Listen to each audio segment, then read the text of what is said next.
압축 이론 강의고요. 조금 오늘은 첫 시간이라서 조금 천천히 나가고 이거보다는 좀 더 빠르게 실질적으로 더 나갈 거라는 거 말씀을 좀 드리고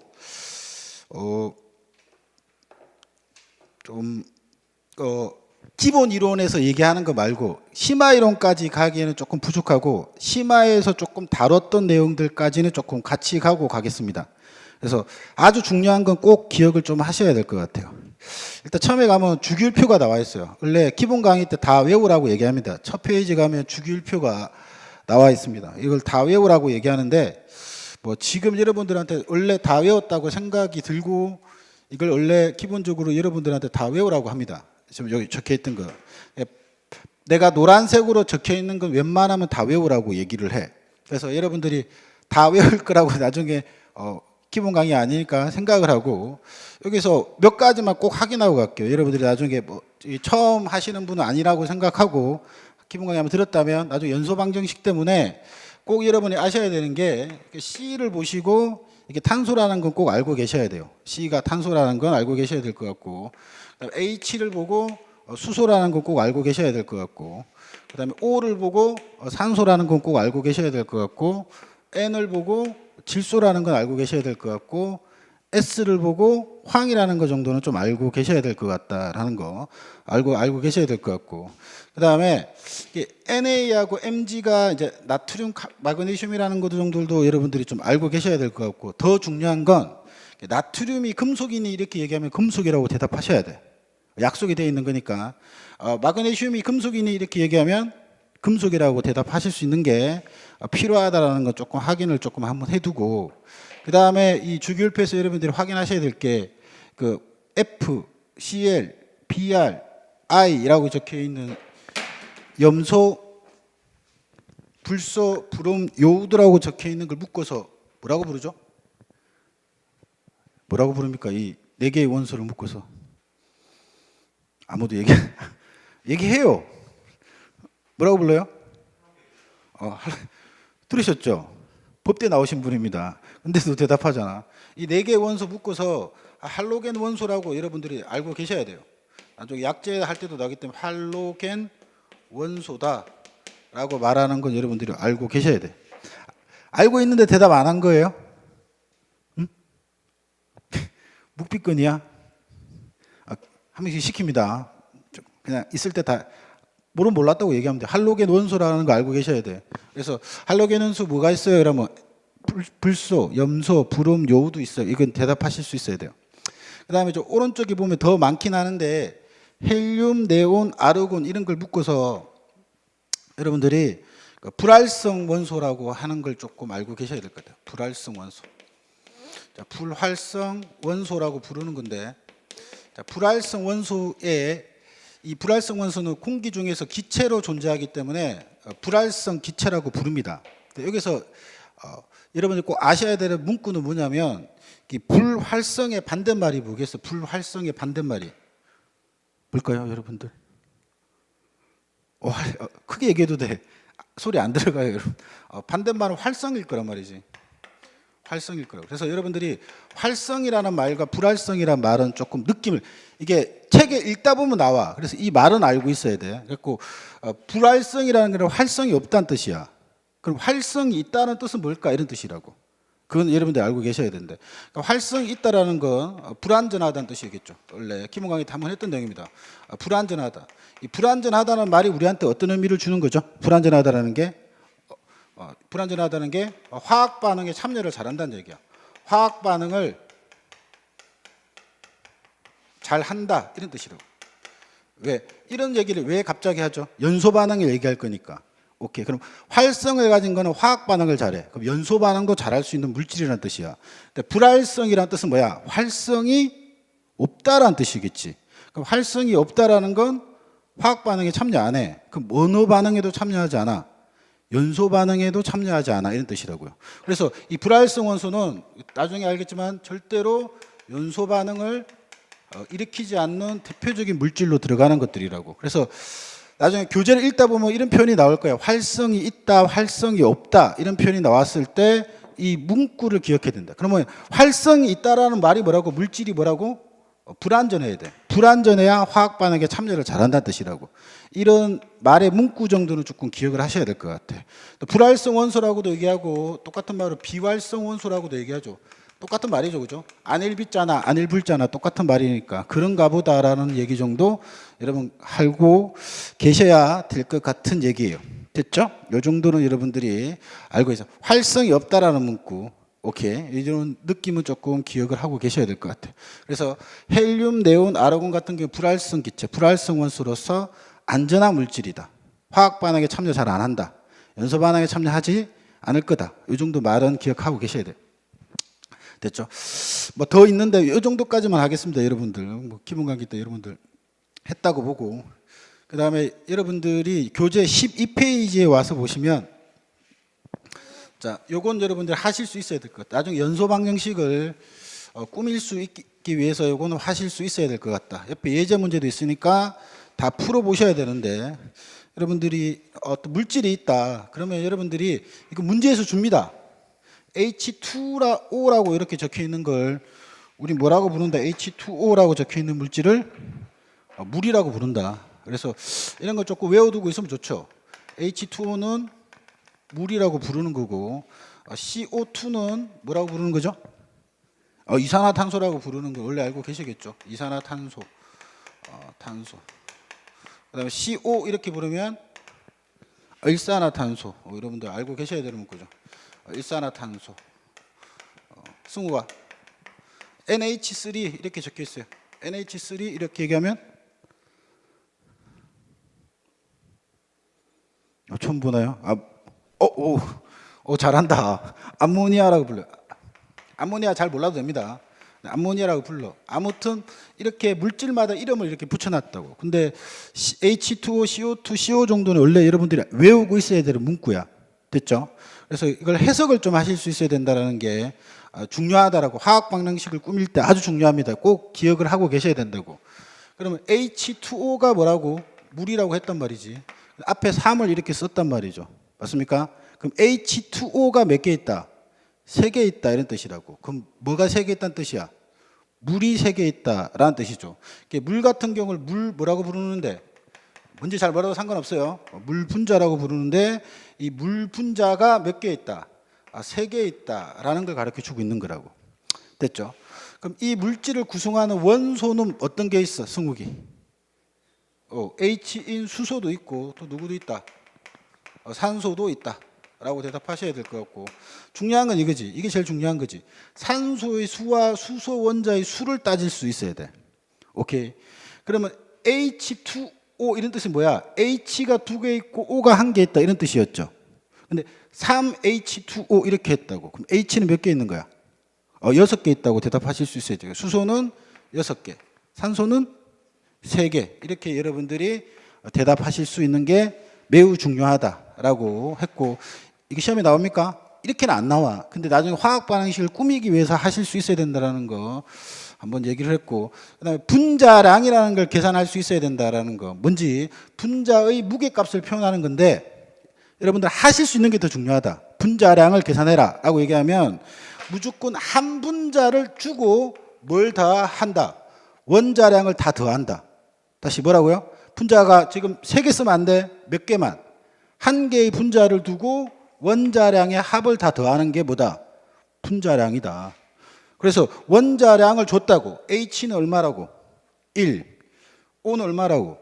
16이라고 줬다고. 그럼 H가 2개 있으니까 2고 O가 1개 있으니까 16이니까 H2O의 분자량은 얼마다? 18이다라고 대답하실 수 있어야 된다는 거죠. 무슨 말 아시겠죠? 이거 뭐야? 이 분자량이라는 게 분자의 무게값을 표현하는 말인데, 분자량을 계산할 수 있어야 된다.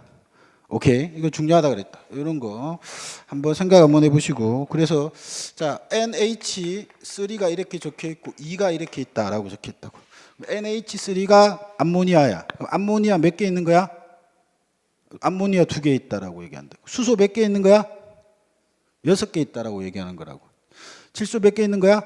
2개 있다라고 얘기한다고. 그래서 예를 들어서 N의 원자량이 14고 수소의 원자량이 1이라고 쳤을 때 이 물질의 분자량은 얼마입니까? 라고 얘기하면 17이라고 대답할 수 있는 게 중요하다. 됐죠? 자, 요걸 여러분들이 하실 수 있어야 되고 옆에 예제 문제까지 대답할 수 있으면 좋다. 됐죠? 자, 그 정도 한다라고 생각하고 그 다음에 이제 화학식을 표현하는 말이 이렇게 있어요. 이건 이제 기출상에서 한 번 나왔어요. 그래서 그냥 나온 건 여러분들이 다 기억을 해야 되기 때문에 시험에서 아주 간단하게 나와요. 이 말을 쭉 주고 나서 이게 화학식 중에서 분자식을 말하는 말이니 실험식을 말하는 말이니 시성식을 말하는 말이니 구조식을 말하는 말이니 이걸 물어본다고. 됐죠? 뭐 나중에 문제풀이 할 때 볼 겁니다. 그러면 분자식은 절대로 답이 될 수 없어. 수험에서 틀리게 될 수 있는 게 없단 말이야. 그래서 분자식을 볼 필요는 없다고. 뭐만 정확하게 기억하면 돼.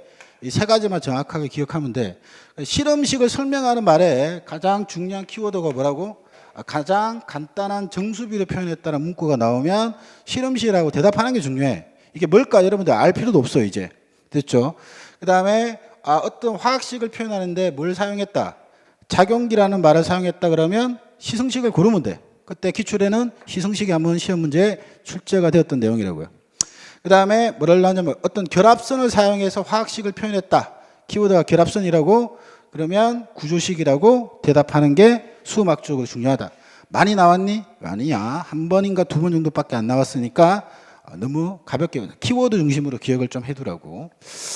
자, 그 다음에 몰수를 계산하는 게 있어요. 몰수를 계산하는 게. 이게 시험에 한 번도 안 나왔어. 근데 나올 수 있는 내용이기 때문에 뭐 여러분들이 늘 얘기하는 뭐 소방당 최소한 다른지 모르겠는데 소방단계에서는 하고 있어. 왜냐하면 소방단계를 하고 있다는 건 우리도 하고 있다는 뜻이니까 하고 있다고.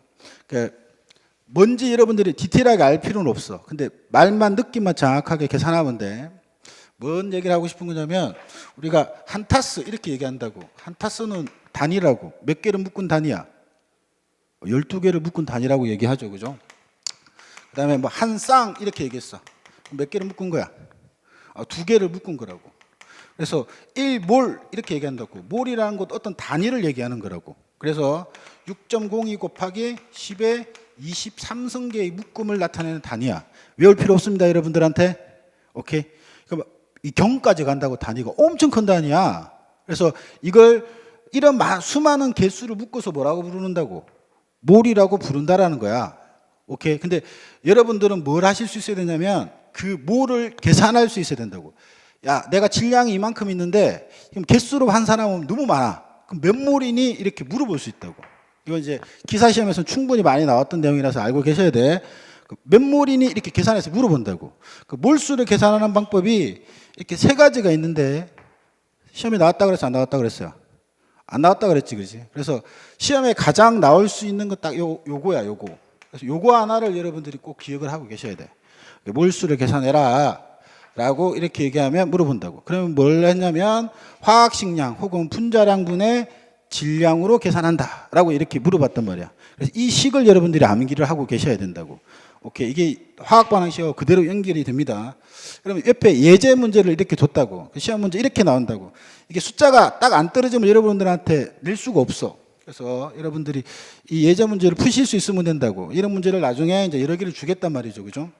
그러면 이산화탄소 질량이 88g 있는데 몇 몰 있냐라고 이렇게 물어봤단 말이에요. 몇 몰 있냐라고. 몇 몰 이렇게 물어보면 바로 공식이 떠올라야 되겠죠. 뭐라고? 분자량 분의 뭐라고? 질량이라는 식이 딱 떠오르면 그걸로 충분한 겁니다. 여러분한테. 질량이 몇 g 있다 그랬죠? 44g입니다. 88g이 이렇게 있다라고 문제에서 주어졌습니다. 근데 여러분들한테 이때까지 소방 내가 시험장에 5년 동안 가봤는데 단 한 번도 화학식이 나왔을 때 이런 뒤에 이산화탄소 주고 화학식을 안 준 적은 없어. 무조건 주게 돼 있다고. 왜?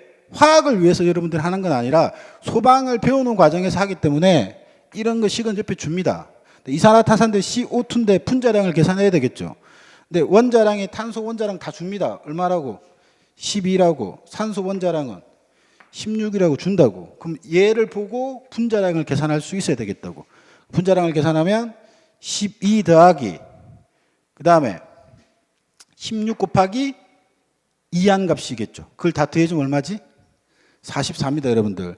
그래서 이걸 다 계산하니까 얘가 12 더하기 16 곱하기 2 이걸 다 더해주니까 44더라.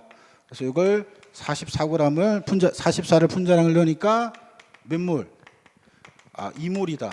이 정도는 한 1분 안에 충분히 풀 수 있는 내용이기 때문에 요건 계산할 수 있어야 돼. 다른 건 알 필요 없는데 이 식 갖고 여기까지 하실 수는 있어야 된다라는 얘기. 그 정도까지는 여러분들이 확인을 해 두셔야 된다는 얘기죠. 됐죠? 그 다음에 뒤로 넘어가서 보시면 물질의 상태 변화라고 있죠. 자, 여러분들 다 알고 계시는 문구라고 생각해요. 근데 이게 시험에 나와요, 안 나와요? 안 나와 이런 것도. 근데 지문을 읽다 보면 이런 말이 나온다고. 승화가 일어났다는 등, 액화가 일어났다는 등, 기화가 일어났다는 등 이런 말이 나오기 때문에 그 말을 이해하기 위해서 한다라고 생각하셔야 되겠죠. 그래서 물질은 크게 세 가지가 있다. 고체, 액체, 그다음에 뭐 기체가 이렇게 있다. 네, 고체가 액체로 변할 수도 있고 액체가 기체로 변할 수도 있다. 그치? 아닌가요? 변할 수 있습니다, 여러분들. 얼음이 녹아서 물로 갈 거니까. 그래서 고체가 액체로 변하는 현상을 뭐라 그런다? 융해라고 대답하실 수 있어야 된다고. 융해. 융해가 일어났어요, 그러면 고체가 액체로 변했어요. 이런 얘기지. 승우가 액체가 기체로 변했다. 기화라고 대답하셔야 된다고. 근데 고체가 바로 기체로 바로 다이렉트로 변할 수도 있어. 그걸 뭐라 그러죠? 승화라고 부른다. 이 정도는 여러분들이 확인하실 수 있어야 돼. 그 다음에 거꾸로 기체가 액체로 변할 수도 있어. 그걸 뭐라 그래?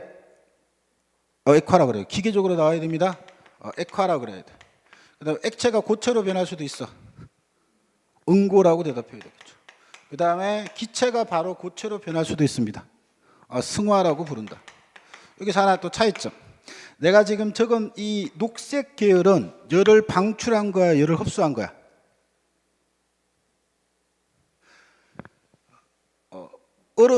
물이 얼음으로 바뀔 때 열을 방출할까, 열을 흡수할까? 여러분, 얼음이 물로 바뀌었어. 열을 방출해, 열을 흡수해? 열을 흡수해, 여러분들. 얼음은 보통 0도씨 이하잖아. 온도가 올라가는 거라고. 물로 바뀌었다라는 건 그럼 열을 흡수했기 때문에 온도가 올라간 거야. 그죠? 그럼 내가 지금 적힌 융해, 기화, 승화 이렇게 적힌 흰색 계열은 뭐라고? 열을 뭐 한 거라고? 흡수한 계열이라고. 됐죠? 그럼 이렇게 내가 지금 녹색 계열로 적혀 있는 건 열을 뭐 했다라고? 바깥으로 방출한 계열이라는 말은 이해하고 계셔야 되겠죠. 그래서 이건 열을 방출하고 있었다라는 얘기를 꼭 알고 계셔야 되겠죠. 됐죠? 됐죠? 이거 나중에 점화원 할 때 나오는 내용이라고. 그래서 이건 기억을 하고 계셔야 되겠죠. 오케이. 자, 그 정도 한번 확인을 조금 한번 해 두시면 좋을 것 같고요. 자, 그 다음 온도 부분이 나와 있는데 여러분들이 뭔지 다 알 필요 없어요. 뭐 기본 강의 아니까 여러분들 꼭 기억해야 될 건 뭐냐면 우리가 지금 평상시에 쓰는 온도는 뭐야? 도시라는 섭씨 온도를 써. 근데 과학에서 쓰는 온도는 어떤 온도를 쓴다? 절대 온도 켈빈 온도라는 걸 쓴다. 됐죠? 그러면 우리는 무조건 어떤 걸 계산할 거야. 무조건 소방학에서 예외 없어. 뭔가를 온도를 넣고 계산할 거야. 그럼 그때 쓰는 온도는 무조건 무슨 온도? 절대 온도만 쓴다. 무조건 절대 온도만 쓴다. 오케이. 뭐 식이 나왔어? 다 절대 온도를 쓰는 거야. 그럼 여러분들이 확인할 수 있어야 되는 게 뭐냐면 우리한테 문제에 주어지는 건 도시 온도를 줘. 근데 이걸 무슨 온도로 바꿀 수 있어야 돼? 절대 온도로 바뀔 수 있을 때 화씨 온도 이런 거 보지 말라고. 그냥 책이니까 적어놓은 거야. 기본 강의 아니니까. 여러분들이 꼭 기억해야 될 건 섭씨 온도를 절대 온도로 바꿀 수 있어야 돼. 왜? 화학식에서 어떤 계산할 때 무조건 절대 온도를 계산해서 할 거니까. 이해됐죠? 그래서 절대 온도는 어떻게 계산한대? 도씨 더하기 뭐라고?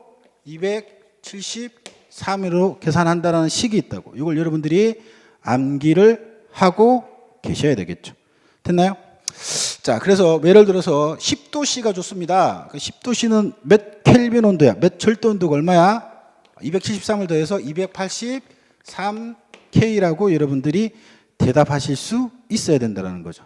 됐죠? 그래서 여러분들이 이제 뭐 시험 문제에서 나올 수 있는 건 이런 거야. 내가 10도씨에서 20도씨로 온도가 바뀌었어. 온도가 2배 변한 거야? 아니다. 이렇게 대답해야 된다. 온도가 2배 변한 게 아니야. 왜? 그 온도가 2배 변했다는 건 오로지 무슨 온도 갖고만 결정하는 건데? 절대 온도 갖고만 결정하는 거야. 그럼 얘는 아까 말한 것처럼 283 켈빈 온도고 얘는 293 켈빈 온도기 때문에 절대 온도가 2배 되었다고 말할 수 없는 온도라는 거야. 그 말을 여러분들이 낚이지 않으면 충분하다는 거죠. 그래서 민간인들은 이 도시를 쓰지만 무조건 소방학에서, 정확하게 과학에서는 무조건 절대 온도만 쓰기 때문에 모든 식에서도 다 절대 온도로 대입해서 넣어야 된다. 이걸 기억하셔야 돼요. 그래서 이 식은 외워두고 계셔야 되는 내용이죠. 자, 그 다음에 밑에 가서 보시면 15페이지라고 적혀 있는 부분에 그래프가 나와 있습니다. 자, 그래프가 나와 있고 이 내용이 나와 있는데, 자, 생각을 한번 해보면 이런 이상한 내용을 하는 이유가 뭐죠?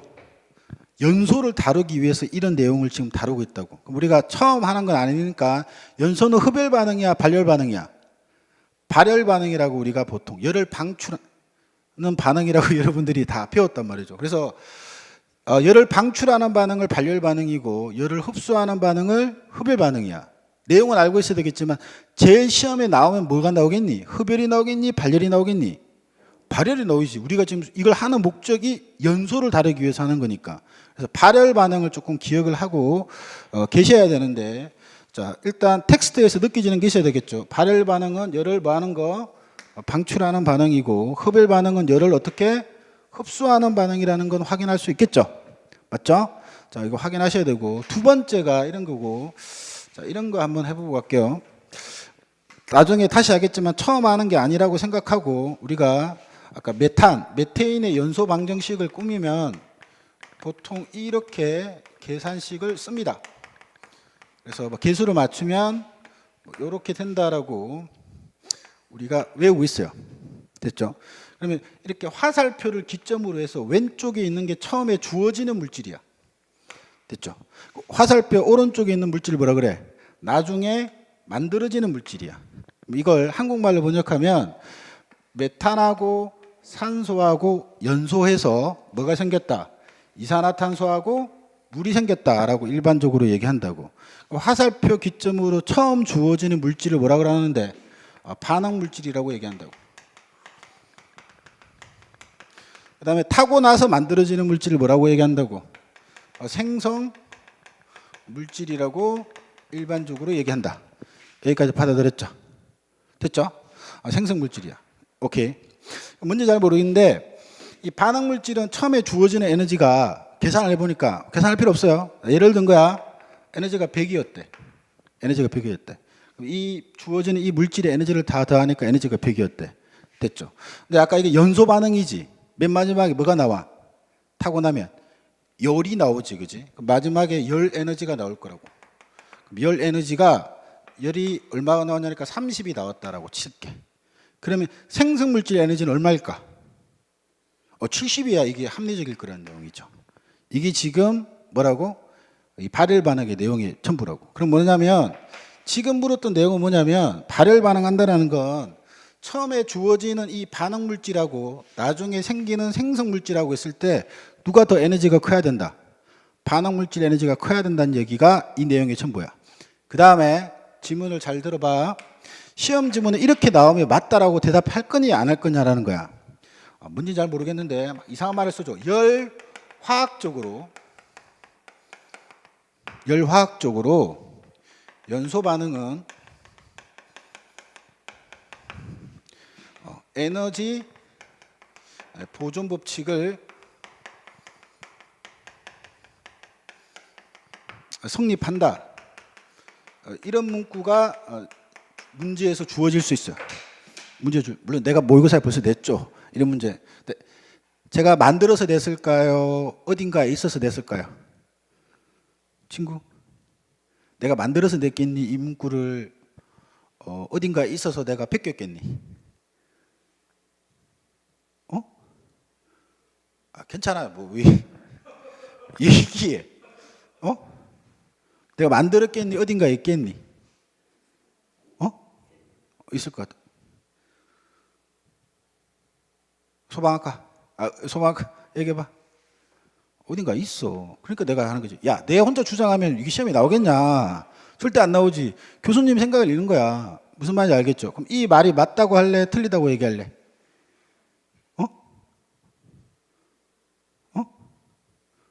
맞다. 손 들어봐. 틀리다. 중간으로 없어. 이런 애들이 안 돼. 맞다. 틀리다. 소방이 어려운 거 이런 거야. 대가리 틀라고 처음 보는 이런 말이 나올 수 있다고. 승욱이 맞아 틀려? 맞다고. 이 말이 맞는 거라고. 자, 지금 뭐냐면 반응물질이 주어지는 이 100도 에너지야. 생성물이 갖고 있는 이 물 70이라는 것도 뭐라는 얘기야? 에너지야. 열도 뭐라고? 뭔지 모르지만 에너지야. 뭐야? 에너지 형태가 달라진 것 뿐이지 에너지 합은 어땠다? 같았다라고. 그래서 이 연소 반응식은 열 에너지를 다 포함한 열 화학적으로 따졌을 때 열 에너지를 포함한 거지. 그럴 때는 에너지가 보존된다고 얘기하는 거고, 그 말과 반응물질 에너지하고 생성물질 에너지하고는 같을 수 있어 없어? 없어. 왜? 그 차이만큼 뭘로 바뀌었을 거니까?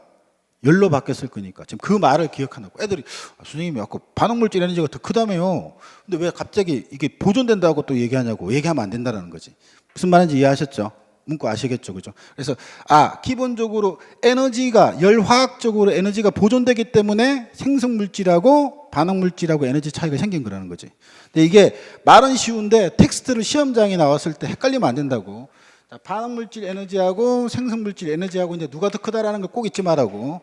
반응물질 에너지가 더 큰 게 무슨 반응이라고? 발열 반응이라는 문구는 기출에도 나왔던 문구이니 확인을 꼭 해 두시길 바라겠습니다. 됐죠? 그 다음에 밑에 이제 그래프가 나와 있어요.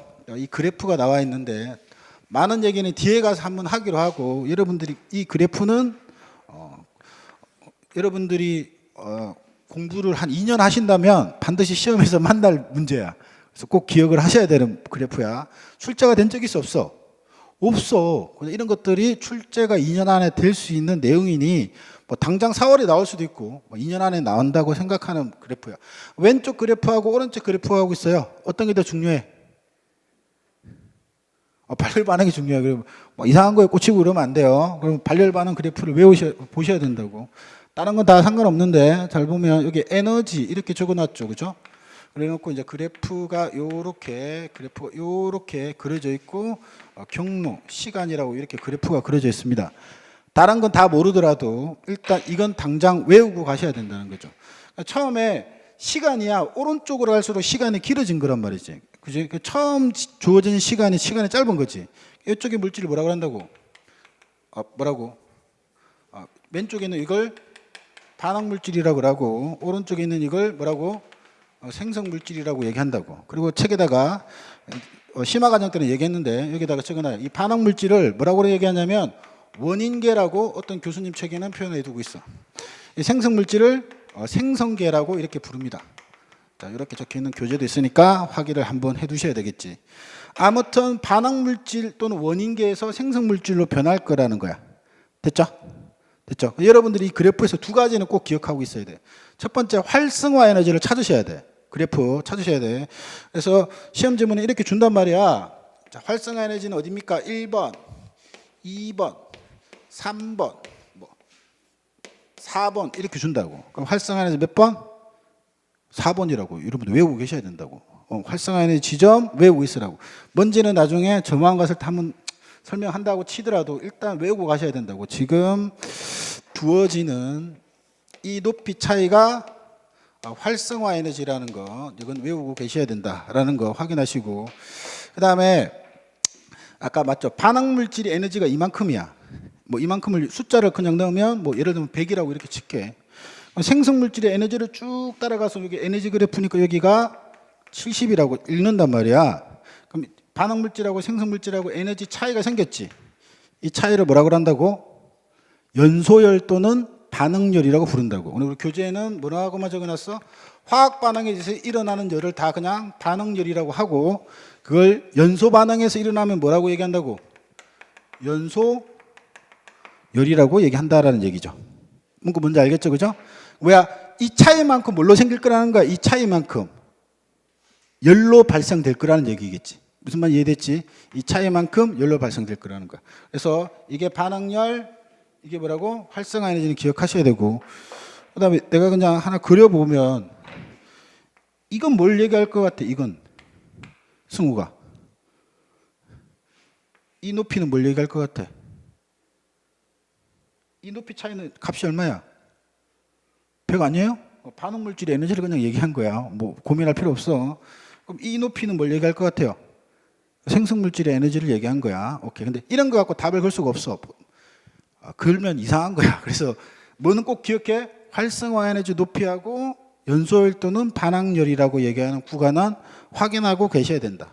오케이. 그리고 이 발열 반응은 반응물질 에너지가 더 크다. 자, 이 정도 문구는 여러분들이 암기를 하고 계셔야 될 것 같은 내용이죠. 자, 그 다음에 기체에 관한 내용이 이렇게 있는데, 뭐 역사적으로 기출을 찾아보면 기출이 되어 있는 부분도 있고, 근데 올해 상반기 때 문제가 굉장히 어렵게 나왔을 때 이게 이제 계산하는 게 한번 출제가 되었죠. 그래서 일단 여러분들이 어떤 생각을 하나 하고 계셔야 되냐면, 지금 이런 얘기를 다루는 이유는 기체야, 기체.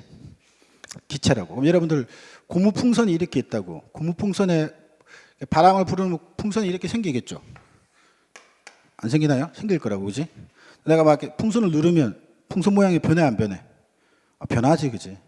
이걸 통해서 확인할 수 있는 건 뭐냐면 기체의 부피는 쉽게 잘 변하더란 얘기지. 뭐가 잘 변해? 부피가 잘 변하더란 얘기지. 자, 기체의 부피가 쉽게 변할 수 있더라. 어떻게 하면 기체가 부피가 커지고 어떻게 하면 기체의 부피가 줄어들더라 라는 걸 과학자들이 다 정리해 놨어. 그래서 여러분들이 그 법칙을 기억을 하셔야 되는데, 자, 포인트는 다 기체의 부피를 설명하고 싶어서 만든 거야. 근데 기본적으로 보면 압력이 높아지면 부피가 어떻게 될 것 같아? 위에서 밖에서 누르는 힘이 크면 부피가 줄어들 거라는 얘기지. 그래서 압력과 부피와의 관계를 표현한 거, 이걸 뭐라고 한다고? 보일의 법칙이라고 얘기한다고. 근데 압력이 커지면 부피는 어떻게 된다고? 줄어들겠죠. 그런 걸 뭐라 그래? 비례라 그래? 반비례라 그래? 반비례. 그래서 부피와 압력은 반비례한다라고 설명한 법칙이 보일의 법칙이야. 어렵지 않죠, 그죠? 그 다음에 여러분들 이런 거 충분히 다 아시죠, 그죠? 일반 뜨거운 물에다가 찌그러진 탁구공 같은 거 넣으면 탁구공이 펴져.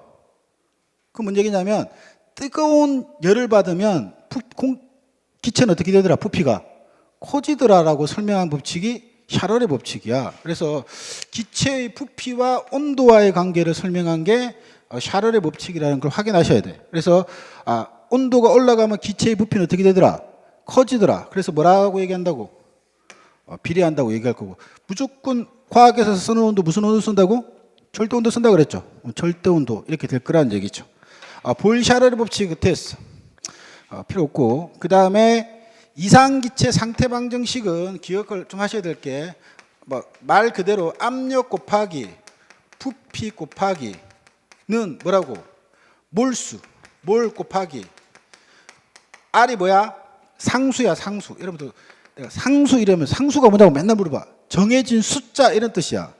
여러분들 외울 필요 없겠죠. 0.08이라는 숫자야. 여러분들 알 필요 없어. 숫자 곱하기 뭐라고? 온도한 값이라고 지금 적혀 있는 게 PV는 NRT라고. 이 식은 외워두고 계셔야 될 거라고. 한국말로 다 적혀 있으니까 확인을 좀 하셔야 된다고. 됐죠? 자, 이 정도 여러분들이 첫 번째 시험에 가장 클래식하게 출제됐던 거 설명해. 이게 무슨 법칙인지 찾는 거야.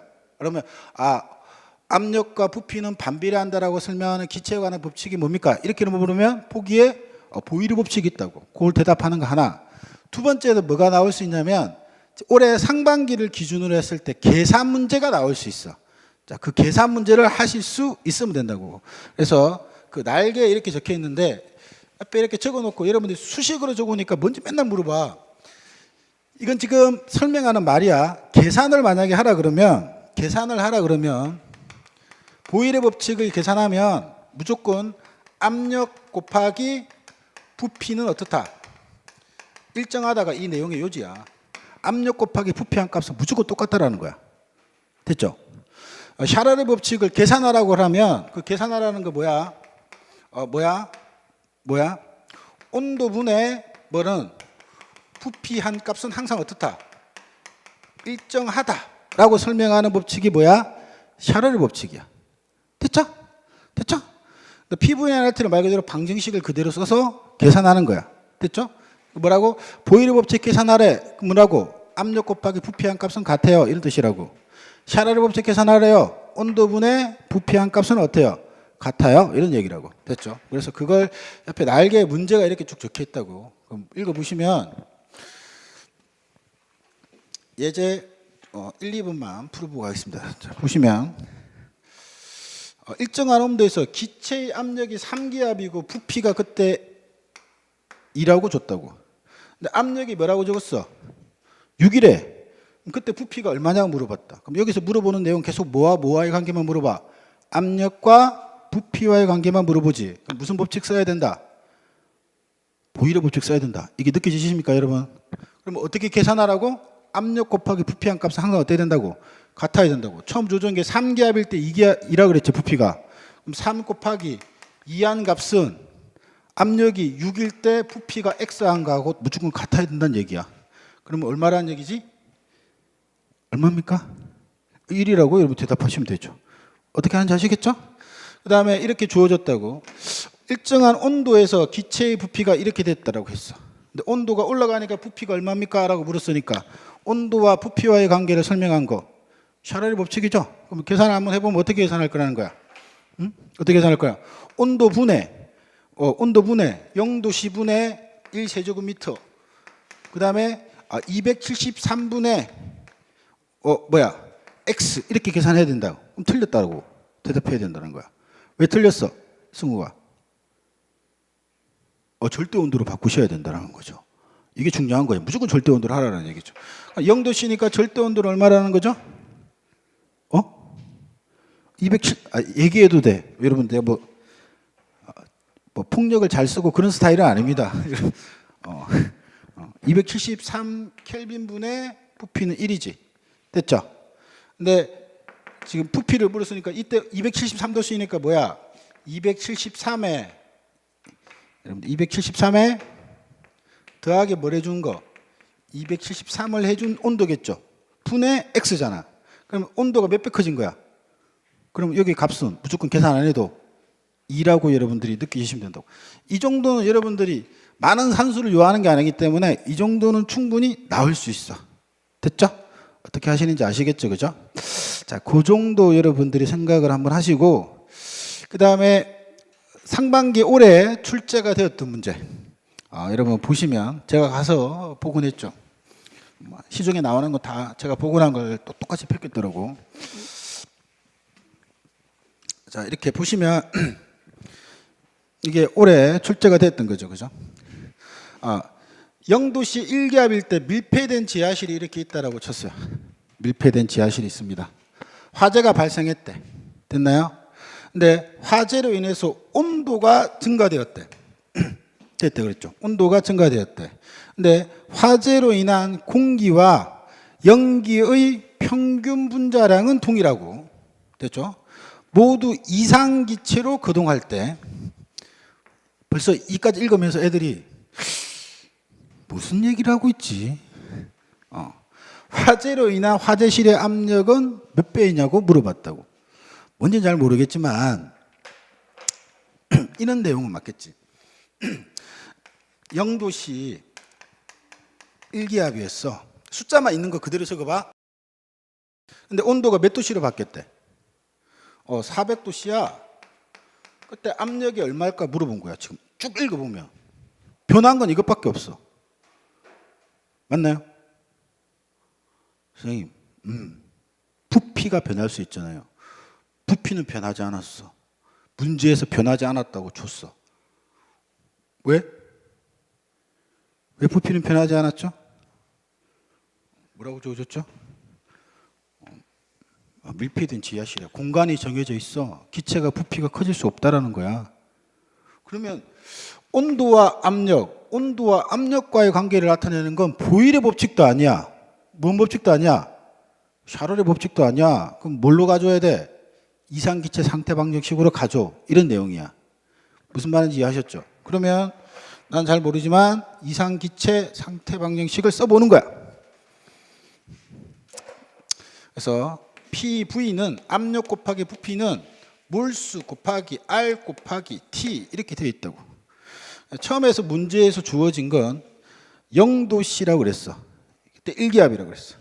그러면 내가 압력은 그때 1기압일 때 그때 온도는 0도씨니까 273 켈빈이 되었을 거라고. 됐죠?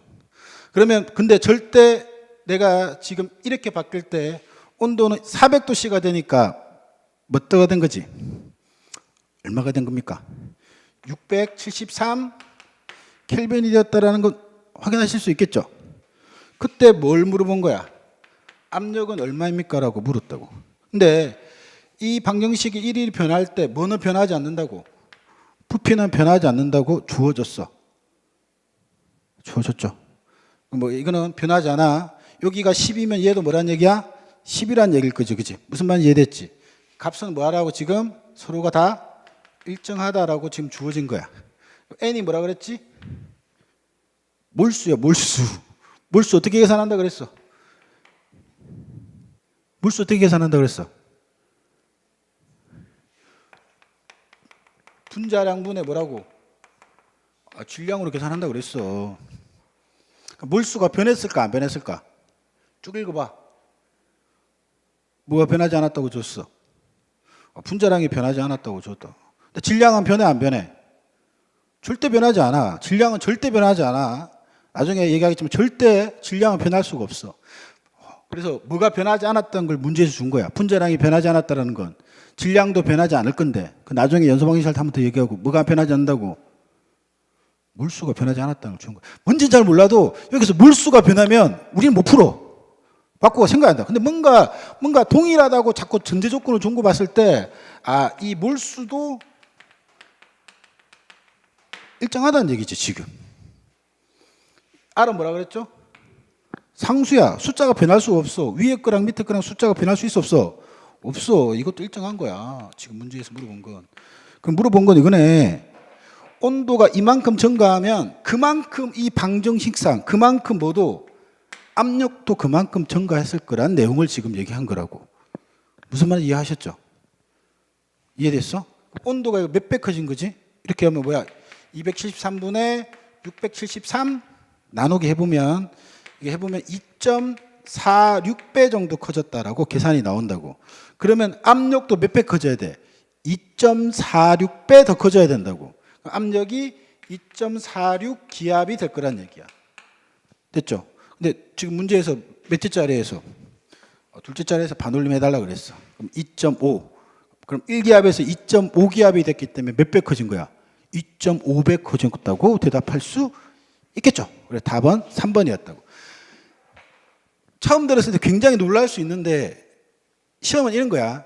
어떤 과목이든 처음 출제될 땐 센세이션 할 수 있어.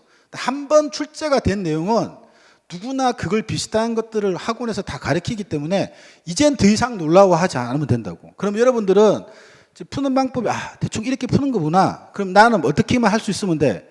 다음에 숫자를 바꾸게 되면 그 숫자를 바꿨을 땐 계산할 수 있으면 되겠다. 여기까지만 하면 선생님 이거 겨우 이해했는데 더 새로운 게 나오면 어떻게 하면 다 틀리지 여러분들.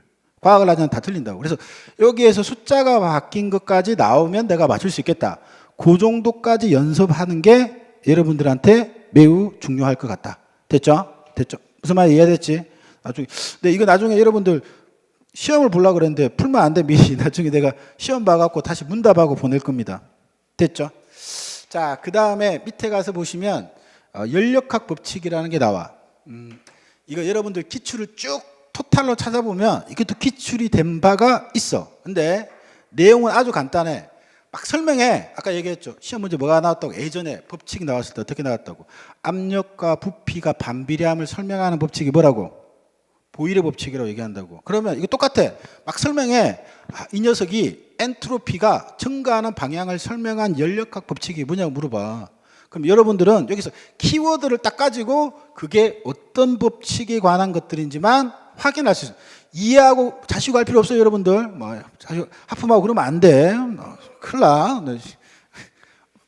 잘 몰라서 그렇지. 내 성격이 참 이게 사람도 자꾸 내가 이 학생이 많아가지고 좀 그렇게 하는데 참 굉장히 잘 모르겠죠. 굉장히 사람 제가 독합니다, 여러분들. 그리고 진짜 욕도 잘하고 여러분들의 자존감을 저 바닥까지 떨어뜨리는데 1등 공신이야, 여러분들. 잘 모르셔서 그러는데. 무슨 말 알겠어? 딱 지금 듣고 키워드를 정확하게 기억하고 이게 몇 법칙이다 라고까지는 여러분들 정리가 돼야 돼. 무슨 말 아시겠죠? 자, 그럼 확인하시면 이런 거 나온다고. 연력학 법칙의 키워드는 에너지 보존 법칙이야. 그래서 에너지 보존 법칙을 설명하고 있다라고 얘기하면 연력학 1법칙을 설명하는 거야. 그래서 뭐 예를 들면 이해하시고 자시고 할 필요는 없고 이런 거 있잖아요. 자동차 엔진이 있어. 자동차 엔진이 있어. 그죠? 자동차 엔진이 있어. 근데 휘발유가 들어오겠지. 뭐 휘발유나 경유를 먹고 엔진이 여러분들 그렇게 자동차는 움직입니다. 아시겠죠? 휘발유를 주면 자동차가 엔진이 돌아가서 자동차를 움직이게 할 거야. 휘발유를 줬다라고 칠 거예요. 휘발유를 줬다고. 근데 휘발유가 에너지를 줬다고 엔진에 뭐 100의 에너지를 줬다라고 칠게. 그럼 휘발유는 들어오면 엔진을 돌아가고 자동차를 뭐 해야 돼? 움직이게 해야 되겠지. 그리고 움직이게 하는 에너지를 일 에너지라고 그냥 들었고 가볍게. 근데 일 에너지가 70이라는 거야. 나머지 30은 뭘로 갔다는 얘기야? 열로 갔다는 뜻이야. 30인데 이 말의 요지는 뭐야? 내가 준 건 에너지가 100인데 일은 70하고 나머지는 30은 뭘로 갔다? 열로 갔다는 얘기야. 그러면 처음에 들어올 때 몇 들어왔다? 100 들어왔다. 나중에도 합은 얼마다? 100이다 라고 설명하는 법칙이 뭐라고? 에너지 보존 법칙을 근거한 연력학 1법칙에 관한 내용이라고. 됐죠? 근데 이런 경우가 있을 거라고. 아니 내가 에너지를 100을 줬으면 엔진이 얼마만큼 일을 해줘야 가장 좋겠어? 100을 일을 해줘야 가장 좋지. 안 그래 여러분들? 내가 1시간 공부했으면 1시간만큼 뭐야 점수가 올라줘야 돼. 이게 사람의 본능이라고. 근데 아주 유명한 과학자들이 다 정리해 줬어. 네가 100의 에너지를 준다 그래도 절대 일을 100만큼의 효율을 가질 수 없다라는 얘기야. 뭐가 될 수 없다? 효율이 뭐가 될 수 없다? 100이 될 수 없다. 투입 대금이 그대로 결과가 나올 수가 없다라고 설명한 법칙. 하지만 그 나머지는 뭘로 간 건데? 열로 간 거란 말이지. 에너지 보존 법칙은 성립하지만 열 효율이 뭐가 될 수 없다? 열 효율이 뭐가 될 수 없다? 100%가 달성될 수 없다라고 설명한 법칙이 뭡니까? 라고 얘기하면 연력학 2법칙이라고 대답하면 된다고. 그 다음에 나머지 문구는 읽어봐. 자, 읽어보면 어떤 문구냐. 여러분들이 알려고 그러면 머리 터집니다. 근데 읽어보면 책을 읽어보면 이런 말 적어놨어. 엔트로피가 증가하는 방향으로 움직인다라고 적혀 있다고. 혹은 엔트로피를 무질서도라 그래. 외우려고 그러지만 여기서 뭐가 키워든지 바라고. 그 다음에 열이라는 건 고온에서 어느 쪽으로? 저온으로 뭐 하려고 한다? 이동하려고 한다라고 적혀 있다고. 교재를 읽어보면 됐나? 뭐 여러분들 뭐 알 필요 없고 됐나? 생각해보면 당연히 여기가 100도씨고 여기가 0도씨면 열은 어디에서 어디로 움직이겠어? 100에서 0도씨로 움직여서 나중에 합이 몇 도가 되겠어? 50도씨로 평형을 이룰 거라는 생각이 들지, 그지? 그럼 열이 이렇게 이동한다고. 뭔가 읽어보면 뭔가가 증가하는 방향, 뭔가가 이동하는 방향, 어떤 방향성에 대한 걸 설명했다고. 이 과학자들이. 그럼 읽어보면 뭔가 어느 쪽으로 간다, 뭐 어느 쪽으로 이동한다, 이런 뉘앙스가 보이면 몇 법칙이라고? 2법칙이라고 대답하는 게 중요해요. 엔트로피 외워봤자 답이 없어, 여러분들. 고온에서 저온이 뭔가가 지금 증가하는 방향, 어느 쪽으로 이동한다라는 어떤 방향성을 제시하고 있다면 몇 법칙이라고? 2법칙에 관한 내용이라는 걸 기억을 좀 하시고, 요거 두 가지는 출제가 되었던 내용이라고. 이거는 기출사항. 그래서 뭐냐면 다음 정 연력학 2법칙에 관한 내용으로 옳지 않은 것은 연료율이 100%인 건 존재하지 않는다. 엔트로피가 증가하는 방향으로 간다. 고온에서 저온으로 이동한다. 에너지 보존 법칙을 설명한다. 답은 에너지 보존 법칙을 설명한다. 이게 기출이 되었던 내용이고, 그럼 요건 이제 기출이 다 되었지. 그러면 뭐 속된 말로 기출만 보는 애들도 이건 다 본다고. 근데 여러분들이 또 특징이 뭐냐면 기출만 보는 애들도 그걸 또 선별해. 많이 나오는 것들. 그래서 안 보는 애들도 있는데 요건 기출이 되었고, 여기까지는 기출이 됐으니 반드시 기억을 하시고, 근데 더 나가서 이제 3법칙과 0법칙에 관한 내용은 기출이 된 적이 없다고. 뭐 별거 없어. 키워드만 갖고 가면 돼. 그러니까 연력학 3법칙은 뭐라고? 열적 뭘 이용하는 거? 열적 평형을 설명하는 내용에 대한 내용이라고. 됐죠? 자, 아까 내가 얘기했잖아. 그게 키워드라고. 열적 평행 상태에 도달한다. 아까 내가 얘기했잖아. 아까 100도씨짜리가 있어. 여기 0도씨야. 그럼 열이 이렇게 이동하겠죠.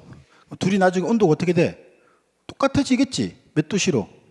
50도씨로 똑같아질 거란 거지. 그러면 100도씨에서 0도씨로 이동하는 걸 설명한 법칙은 뭐였고? 이 법칙이고, 그래서 나중에 온도가 어떻게 되더라? 같아지더라라고 설명하는 법칙은 몇 법칙이라는 얘기야? 3법칙이란 얘기지. 아, 0법칙, 0법칙. sorry. 이거 0법칙이란 얘기죠. sorry. 미안하다. 0법칙이란 내용이지. 열적 평행. 무슨 말인지 이해됐죠? 그죠? 0법칙이란 내용이지. 됐지? 그 다음에, 인력학 3법칙은 뭐야? 절대 온도 0K에 대한 설명이야. 0K. 절대 온도가 0인 지점에 대한 설명이야. 온도가 0이 되면 0도씨는 0이 아니지. 273 켈빈 온도지, 그지? 절대 온도가 빵이 되면 운동을 전혀 하지 않더라, 기체가. 이걸 설명한 법칙이라고. 그래서 절대 온도 0에 대한 설명이라고. 절대 온도 0일 때 열 운동하지 않더라 라고 얘기 나오면 뭐라고? 인력학 3법칙이라고 대답하시면 충분하다는 얘기죠. 됐죠? 피디님 몇 분 됐나요? 딱 이런 51분 됐네요. 잠깐 쉬었다가 가겠습니다.